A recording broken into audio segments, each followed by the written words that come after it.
Welcome back to the LusoCAD for Beginners course by Structural Academy.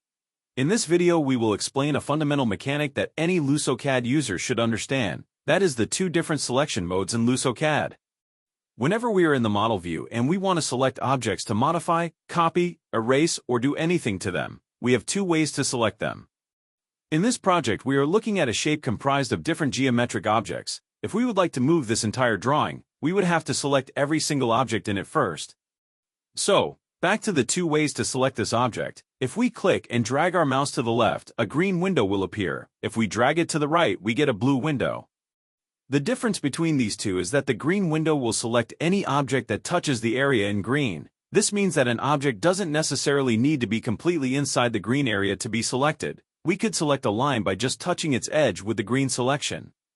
In contrary, the blue selection requires for us to encompass the entire object in the blue area for it to be selected.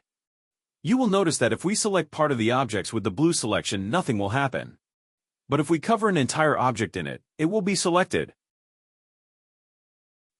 Both of these selections have a use case and are appropriate for different situations. Sometimes we want to alter very precise designs and the green selection might be inconvenient, since everything that touches it will be selected, and sometimes lines are very close together or even overlap, so the blue selection might be better.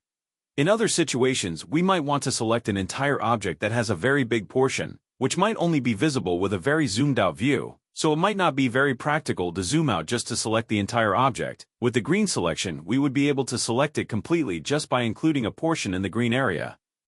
That was all for the selection types in LusoCAD. Remember to keep watching to learn more about LusoCAD and its many features.